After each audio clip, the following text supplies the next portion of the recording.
about International Women's Day, their 2021 campaign, Choose to Challenge. So before we introduce ourselves and before we go on to what we're actually going to be talking about, I wanted to highlight that today is International Women's Day and we are living in a challenge world. And I wanted to read to you the International Women's Day statement. And this is where our video has come from. A challenge world is an alert world. Individually, we're all responsible for our own thoughts and actions all day, every day. We can all choose to challenge and call out gender bias and inequality. We can all choose to seek out and celebrate women's achievements. Collectively, we can all help create an inclusive world. So from challenge comes change. So let's all choose to challenge. So today, Carol and I want to talk to you about how to live stream with style and confidence. So Carol, would you like to introduce yourself, please?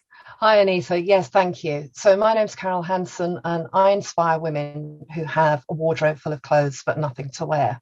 I help them to look and feel confident every time they get dressed, to make those wardrobe choices that really give them that confidence and help them to be visible as well. And that's really where we're coming in terms of live streaming too. So yeah, over to you, Anita. Yeah, brilliant. And I'm so excited about today's talk. So I'm a digital visibility strategist and one of UK's leading female live streaming experts. And I help untech savvy female entrepreneurs to overcome their fear of tech, use social media as a business tool and share their message in real time. So today we are going to be talking about how to live stream with style and confidence. And what we've done is we've collected a group of questions that we're going to ask each other so that we can really bring in a little element of style and confidence to you using video and live streaming as a tool to get the visibility you deserve. So Carol's going to ask me some questions, which we're going to lead on to some questions that I'm going to ask Carol. And also during today, this video has come out on International Women's Day, but we are actually hosting an event inside of Clubhouse. So if you are catching this video midday, well, it's about 11:30, I think, 11ish, you can join in the conversation over on Clubhouse. And what we'll do is we'll pop the link to the Clubhouse event underneath this video. It is still an iOS device. So Clubhouse is a social media platform only open to Apple products at the moment, but do feel free to jump in. And of course, let us know in the comments below if you have any questions about what we're going to be discussing today. Okay, Carol, fire away. So first of all, Anita, many of us who are small business owners, entrepreneurs, we start getting panicky, don't we, about live streaming, and we start overthinking that it's going to be too complicated. And so what are the real basics that we need to be able to live stream? Okay, well, I think you've got to really understand that there's different levels to live streaming. And I think it's super, super important that we don't overthink things. So the basics really are, go out there and, just share what you want to as your message in live streaming. So the basics you need is good internet. So that's probably the most important, because whether you're on your mobile or at home in your office, you do need to make sure that your internet is good, so that when you do live stream, that your message is coming across clear. Now, going along with that, you'll need to make sure that the lighting's good as well. So just make sure that people can see you and also that people can hear you. So those are pretty much the basics that you need. And then, of course, you want an audience, but that can be built up over time. Sure. So what you're saying there then is that you don't need to spend a lot of money on fancy equipment? No, you don't. And I think that's one of the things that a lot of people really, really think that that's what they have to do. When you start off live streaming, you don't have to go out and spend all of your money, because most of us have a mobile phone. So you can you've already spent that money on your mobile phone. So you can just use that to live stream, to grow, like to start growing and to start actually just stepping into the ability to actually be in front of people live. Then your mobile phone is perfect for that. And if you've got an iPad, or the desktop that you've got at home, most of us do have a computer at home nowadays. So whether it's a desktop or a laptop, they all have a built-in camera. So just start with that. That's perfectly fine to start off with. And obviously being in a quiet environment as well. So we were talking before we came on air, weren't we, about getting interrupted by bin lorries and people mowing their lawns and all kinds of stuff like Oh, that. I know. Monday, I was planning on doing so much, like a few lives and some recording of videos and things. And my next door neighbour started mowing their lawn, and I could hear them chopping their trees down. And it was like, oh, okay. So yeah, quiet environment is super important, but you can get around that a little bit by wearing maybe like headphones with like the little foam sort of padding around it. That does help to reduce a little bit of the outside sound. Yeah. That's a really good idea. But there are different levels, aren't there, of live streaming? Can you maybe help us understand what they are? Yeah, I like to sort of put a level to it just to make people understand that they can come in at any level. It's not like it's not set in stone. So the three levels that I sort of usually explain to my clients is level one is mobile streaming. So that's what we were talking about with your mobile phone, you know, whether you've got anywhere, you can be anywhere when you mobile stream. So you can be in the park walking your dogs, you could be in an event, just giving an update of what's been going on with the event. And that literally is like, grab your mobile, plug your headphones in. If you're outside, turn and face the sun if you can see it. You know, if it's cloudy, you generally get the gist of where the light is coming from. Just go and face it so that the light is on your face. Try to avoid a very tree over like sort of shaded area. Just try and be sort of slightly open. And that's the first level. The second level is the built-in live streaming software that you can use with your mobile phone or with your desktop. So that's like the live streaming software such as on Facebook. So Facebook itself has its own live streaming. So you can click on your Facebook page or your profile and you can hit that go live button. That's what I'm talking about when I come to like inbuilt live streaming. And like for instance, Zoom, they also have an inbuilt live streaming, because what they do is in Zoom itself, you can press the go live and then it connects to another platform, like a social platform. So even if you use Zoom to do a lot of things, we've all been thrown into the Zoom world as such during COVID-19 over the last 18 months. You know, obviously there are other platforms such as Google Meets and things like that, but I use Zoom as a way of doing video, and I do use Zoom sometimes to go live onto Facebook and YouTube. So that's sort of level two. And then level three is all the different live streaming softwares out there that you can actually use to live stream to multiple platforms. So when I talk about multiple, is that instead of just doing Facebook and then stopping it and then going on to say like YouTube and recording it and stopping it and going to LinkedIn, you can actually use software such as Restream, StreamYard and Ecamm to stream at the same time. So it saves you time and it saves you effort. Yeah. And that's really good to know, isn't it? And those platforms, I'm guessing, have a free version as well that you can at least get started on. Yeah. Most of them will have, in fact, all of them have a free level, which will allow you to connect at least one channel, if not two. And then you can actually have a go at getting used to using a different type of equipment as well. So rather than just going from your phone, because most live streaming softwares, you do need to do from your laptop or your desktop. Yeah. No, that's a really good point. But what do you think is the main thing that holds people back from actually live streaming? I think there's two main elements. There's the tech and the confidence.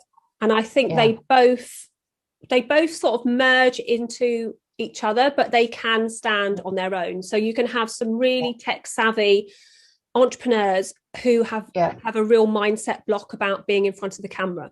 So they could be given the live streaming equipment and be like, I know how to do it, I just don't want to do it, you know. And there's that type, and then there's the type that lack confidence. That lack the tech knowledge, but have the confidence to go in, and they really want to sort of like they're so keen on getting in front of the camera, but maybe they've had a bad experience with going live, or it just didn't work, and they've had a couple of attempts and then they've just decided, no, I'm not doing it. So those two are like the biggest challenges. And of course, confidence, there is such a lot of areas inside of like one's own confidence, what one thinks that they look like, and things like that, that make a big effect on it. And I find with the tech, actually, Carol, that once you've had a go, it is a learning curve. It's a bit like riding a bike. You know, you get on, you fall off, you get on, you fall off, and it's just having that mindset to keep going rather than to stop that will really help you to move forward. Yeah, and I guess from my own personal experience, and I was a bit nervous about the tech to start with, it is about that. Once you've had a go, it's okay. But the other thing, I guess, is to remember that when you're live streaming, in one sense, it doesn't matter so much how you come across, does it, as opposed to a pre-recorded video that people expect that maybe you might have a few issues going on. They're more forgiving. Yeah, I think so. I mean, one of the things I love about live streaming is that you don't have to worry about it being perfect. Yeah. I mean, that is one of the biggest things that I love about it, because you don't have to worry about perfection. Yeah. And also it saves you time, because if you can actually just go on live, deliver your content, and not have to worry about, oh, I said that wrong, or I didn't look into the camera, or you know, and then your own self, like you judge yourself so much when you're doing a pre-recorded video. Yeah. Whereas with live video, everyone doesn't expect it to be perfect. And I think that's one of the reasons that, you know, if I could do everything live, I would do everything live. Definitely. Yeah, I agree. And fashion time for me, that I pre-recorded a video. I did 20 takes on it this morning. If I'd just gone live, it would have been a whole lot easier and taken me a whole lot less time. Yeah. So what would you say to someone who's hesitating about going live because they don't feel very confident about it? Well, I would say make sure that you plan your content out. That's the biggest thing, is like, know what it is that you want to share, and that has to be in line with your overall business goals. And then, you know, you break that down into your social media goals. What is the reason that you're being, you know, what is the reason that you want to go live? Why are you wanting to do it? Does it fit into your goals? So having that and then planning your content out is super important. And what I do is I plan my live out in bullet points so that it sort of keeps me on track. So that really helps me like stay focused when I'm doing my live. Also, quite a lot of the software that you use, if you're using live streaming software, has the options to put like captions along the bottom so that you can share that with your audience as well. And that I use that as a way of keeping on track, because every time I move on to a different part of my subject, I'll click that to come onto the screen. Another tip that I offer a lot is to imagine that your best friend is standing on the other side of the camera. Because when we start out live streaming, one of the things is that everyone presumes that you're going to get lots and lots of people watching. And there's two sides to the coin with that. Sometimes people think, oh, I'm going to go live and I'm going to get hundreds of people watching and I'm just going to freeze and I don't know what to do. But in reality, what happens is that you go live and there aren't that many people watching, or people come in and then they leave, and that can have a real knock-on effect on your confidence. Because if absolutely. It is. It's like, oh, they came in and now they've left, so maybe my content's rubbish. You know, that's how I feel sometimes. You know, that's how your mind tells you to feel. But that's not actually what happens, because what happens is that when you go live, the social platforms tell people that you've gone live, and they get that notification, and they might click on the notification, and they might be in the middle of something completely where they can't actually interact with you. But it opens them up as being there, and then they go, oh, I can't stay and watch, so they close it.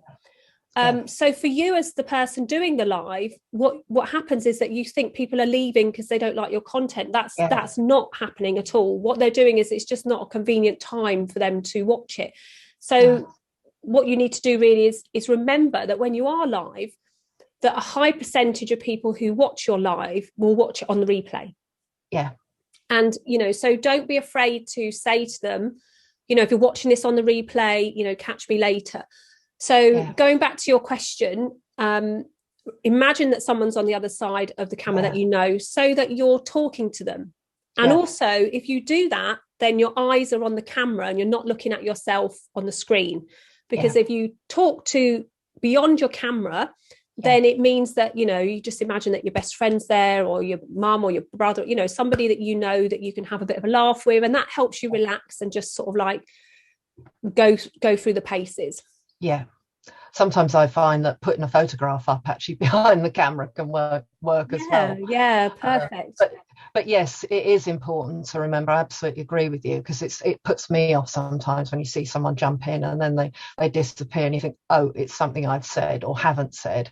But it could also be their internet connection as well as just dropped out, couldn't it? So, you know, you have to learn not to take it personally. And I don't know, are there any stats, do you think, about how many people watch live versus replays? There aren't any at the moment. I mean, you can look at your own insights to look at it, but I mean, live video is becoming a lot more prominent in the online space because of the way we've all moved on to video, and also because it's a really good way of people getting to know you as a person. It's, you know, like it's real. It's almost like you're having a chat with them on the phone, except they're in front of you, like watching. And especially because with live video and a lot of the softwares, even the Facebook's own software, you can actually invite people on to your live stream. And Instagram's just introduced like Instagram rooms where you can have 4 people on. So having somebody on the live with you is actually a really good way of helping your confidence. So like what we're doing now, we're sort of talking to each other. So it makes it a bit more, when you get those pauses, it doesn't really matter because there's 2 of you. But yeah, those are the sorts of like techie sort of streaming things. But we also want to talk about some of the things that might be holding people back on the sort of style side of things. And I think that's super important as well, because I think that's like, you know, from a person who teaches people how to go live and works on their consistency and continuity of their lives, a lot of the things I hear is that, I just don't like what I look like, I don't like what I sound like, I just don't like it, you know. So I know that that's an area that you really are very passionate about, Carol, about helping people, you know, to find their style online. So we'll move on and just ask you a few questions about how you can help them do that as well, because I think that, you know, the 2 of them do blend really, really well, because there's a lot of things that hold people back with their confidence and style and what they look like, and all those sorts of things really help. So I've got a couple of questions for you, if I may. So do I need to wear makeup when I'm live streaming? So what would you say to that? I would say yes, unless you're someone who absolutely never wears makeup and is 100% confident with never wearing makeup, then, and of course we're talking more in terms of women here, but I would say there are some basics, and what you're trying to do is get people to focus on what you're saying. So the key points in terms of makeup are: make sure that you've got some shape and emphasis to your eyebrows, and so because that helps to frame the top of your face, and make sure that you're also wearing lipstick as well, because that helps draw attention to your mouth and what you're saying. So those are the key points. But if you're someone that doesn't wear a lot of makeup, then putting on a lot of makeup is probably not going to help your confidence any. But if makeup gives you confidence, then by all means wear it. But I would always say as well that have a look in your camera with whatever platform you are using to go streaming with, before you go live, to see how you look, because with all of the platforms you can see, before you actually press the go live button, you can see what your appearance is looking like, and it's always good just to do that check so that you know everything's okay.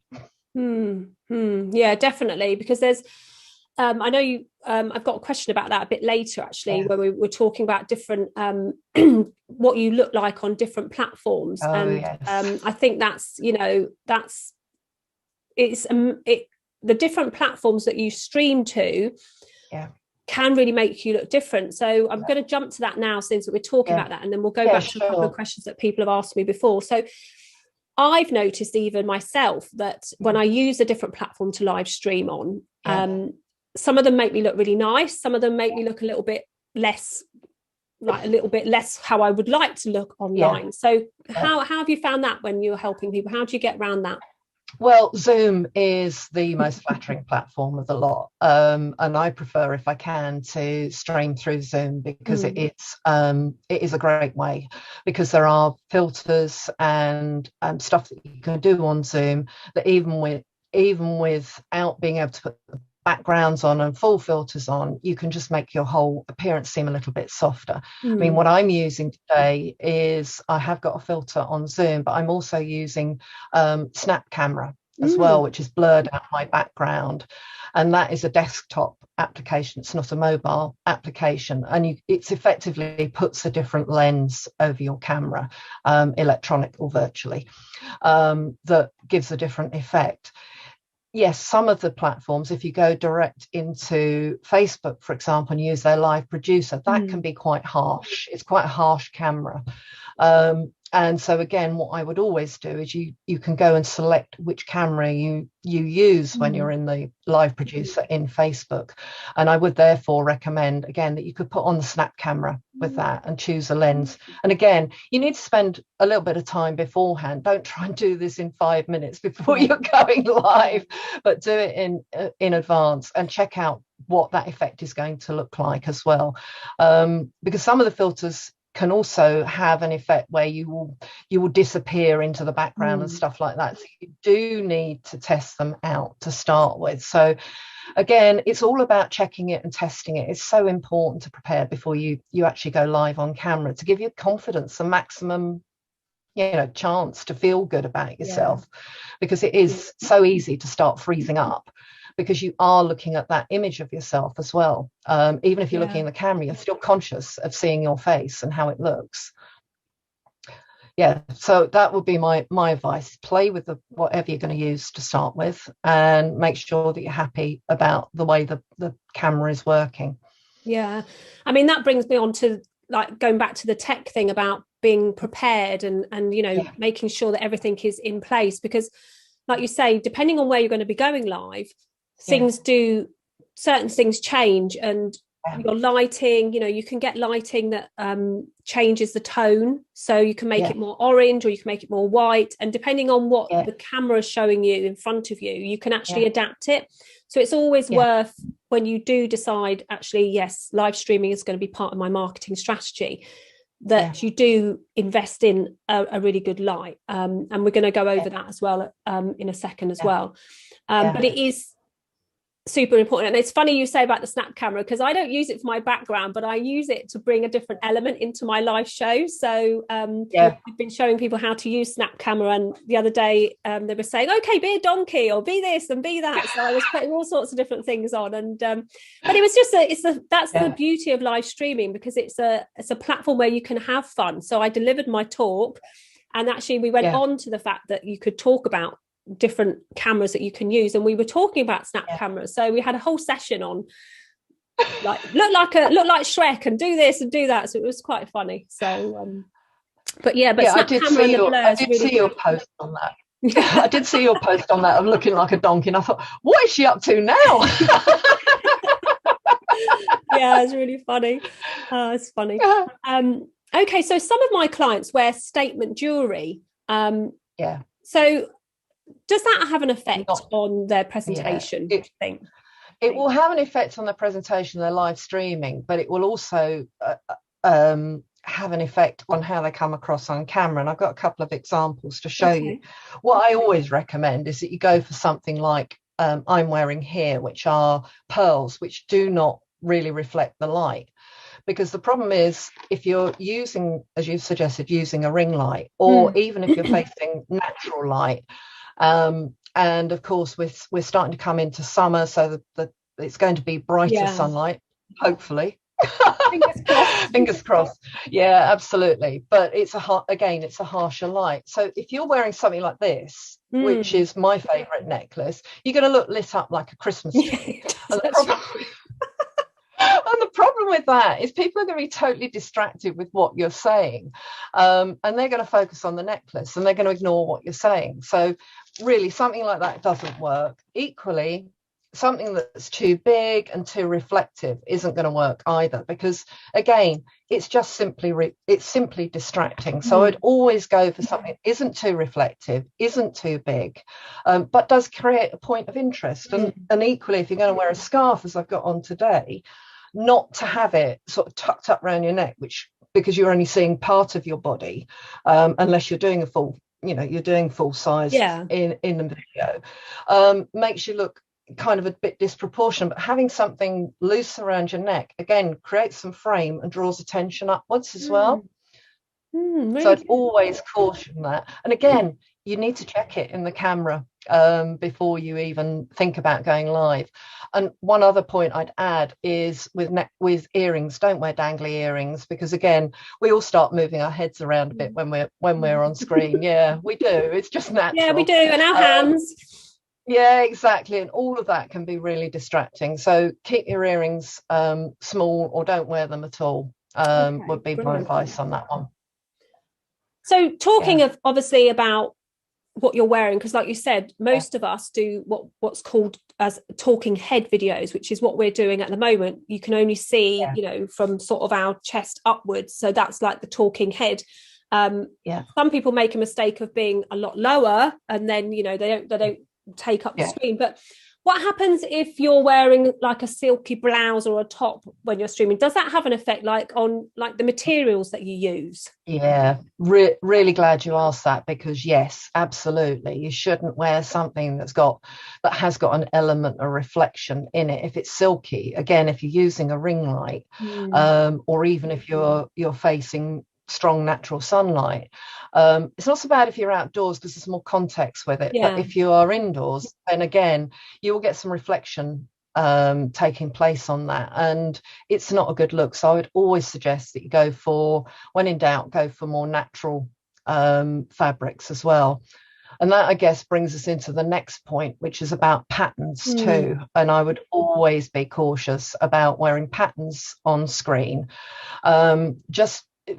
There's kind of a couple of reasons around that. One is, if you wear a big pattern, again, it becomes too dominant. And because someone is only seeing, really, when we're doing these videos, is seeing about 25% of your total height, you don't want to make that pattern too big, so that it takes up about 50% of your screen. Because while that might look okay in real life, because you're tall enough to carry it off, it's not necessarily going to work when you're on screen. And equally, if you get a very small pattern, it can start breaking up on the screen if you do start moving around. So I would always on wearing plainer clothes and a natural finish as well, or a matte finish, because that will make sure that you've got the best chance of success. But again, check it in the camera before you actually go live as well, because again, the different cameras, as we've said, will give you a slightly different look anyway, but the principles are still the same. Yeah, and I think the composition as well, because that comes into it. It's like, obviously with mine, you can see that I've created depth on mine, because I've put the light in the background, and it gives a bit of depth to my sort of perception. And like with you, you've got the blurry background put in. And I think if you don't have that, and then you have all this really busy stuff happening, it can be really distracting to what's going on. So so do, although, because I don't want everyone to overthink things, but these are just things that you can have in your mind when you're doing it. And it's always really good to just practice, like Carol said, just practice, go on to Zoom even, and have a little look and try it out. And then if you are using a different software, you can actually open up a lot of the softwares and actually record yourself in the software without actually going live, and then play it back and have a look and go, that doesn't quite work. And if you get used to doing like a live streaming show, have a couple of tops and a bit of jewelry and stuff around that that you can use over, as your sort of like wear in a way, because that will help you with all the other preparations, like your lighting, your mic, your position, where you are, all the different things. So one of the biggest... That's really good. That's a really good sorry. point. And that's the other thing, just sorry to interrupt there, but Okay. I just thought that that's a really good point, because we do sometimes as women worry that, oh, I've worn that and someone is going to remember what it looks like. The chances are they won't. No, they won't. It really doesn't matter. I do that all the time. I keep looking at my wardrobe, go, oh, I've worn that already. Do you think, do they think they'll notice? But they don't, because the thing is, everything is, well, like most of us do our live streams, we have our uniqueness, and we don't talk about the same thing over and over and over again. We talk about different elements of it. And those different elements are what are pulling the different audience into your sphere, in a way, into your network. So yes, okay, once someone's been in your network for a long time, they might remember you wore that top at some point in the past, but it's not something that they're going to remember that you've done. So yeah, definitely don't worry about that. I can name a certain Facebook person who wears the same colour shirt every day of his life, so nobody ever comments about that. So yeah, so crazy. Now, one of the biggest questions that I get asked by my clients regarding live streaming is, because a lot of them wear glasses and they're worried about the reflection. So do you have any ideas on how they can get around that issue with reflection? Yeah, absolutely. It is a big problem with people. So there are a couple of things that you can do. And the first thing I talk about is if you're using natural light. Now, we said before about if you're using natural light, you need to be facing that natural light, because you don't want any shadows coming on your face. And if you turn your head to one side, or the light source isn't coming from the front, then people can't see you properly and they will disengage with what you're saying. But of course, if you're wearing glasses, facing the light can also mean that you get that reflection. So if you're doing something and you're indoors, then you're in your office or wherever you're live streaming from, then what I always say is put something across the bottom of the window. Now, that could just be a sheet of cardboard or something like that, because what you're trying to do is have the light source coming from above you, so that it's not shining directly into your eyes. So if you cover the light source at the lower part of the window, so to up to about your forehead level, but you've still got light coming in from above, you won't have the shadow and you won't have the reflection. Similarly, if you're using an artificial light, so you're using a ring light, of course, ring lights can be quite harsh, as we've said, and although they have different settings, when you've got that light facing you directly, again, you're going to get a real case of reflection in your glasses. So what you want to do with the ring light is have it mounted on a stand or a tripod, so that it is effectively, again, above your eye line and facing angled slightly down, so that you're not getting that immediate reflection. The other thing you can do is buy a ring light cover, which is like a diffuser. It's a little bit like a nylon shower cap that you can put over the ring light, which I'm using at the moment. I've actually got one here, actually. I can show you. Yeah. And they're brilliant, aren't they? Because it just softens. That's right. It just softens the light, and will just diffuse it slightly. But again, you still need to have that light source not coming directly into your eyes. So again, angle it downwards, but you still need to have it in front of you. So those are my biggest tips on dealing with glasses. And I appreciate it is a big issue for people when they are live streaming, they need to wear glasses. Yeah. And that's really good. And I know a lot of people will start off with one main light as well, because obviously, it is an expense to buy an artificial light. So when you're looking at it, and most people presume that, like you say, you have to have it in front of you. What you can do, like you say, is with the ring light. I've also got a light that's not a ring, it's like a rectangle, and I've got two sort of like an angle from above, so like you say, so they're not quite going at you. So unfortunately, glasses are an issue when it comes, even when you buy ones that are non-reflective, they still will pick up the light. Because a couple of clients said, but mine are supposed to be non-reflective. I said, yeah, but when you've got a massive light in front of you, it's going to pick it up. So those are really, really great tips, and really, really good advice. And, if you have any questions about anything that we've both said, then, do pop it in the comments below this. But we are here because of International Women's Day, and the fact that we've chosen to challenge, you know, everyone's mindset on being able to do these things. So we chose how to live stream with style and confidence so that we could challenge you to have a go and not to be afraid to step out of your comfort zone and actually move forward with your live streaming, whether you're using it for business reasons or for social reasons. Not being afraid to step forward and to accept that challenge will really help you in your own mindset, whether it's your business or your personal, and it's super, super important. And International Women's Day is a global event that happens on the 8th of March this year, obviously today. So do check out their website, which is the International Women's Day website. We just get it up. I will share it down below. But their website is internationalwomensday.com, and they always have themes around, you know, gender bias and inequality and all sorts of different things to do with putting the hand up and supporting women throughout the world. So it's not just all about work, it's about women who are creatives, women in technology, women in sport, women in health, women in work, and women empowerment. So there's so much that you can learn from it. So if you haven't heard of International Women's Day and you want to find out a little bit more, I will pop the link to that below. And like I said before at the beginning, do come and join us in Clubhouse if you are a Clubhouse member. And if you follow me, Anita Wong, or Carol Hansen on there, you'll be able to find our room. So before I leave, just want to say, Carol, how can people get in contact with you? I will pop your details under this video. And obviously they can ask questions and we'll come back and check out the questions and things. But if anyone wants to, you know, find out a little bit more from you in the future, how can they get hold of you?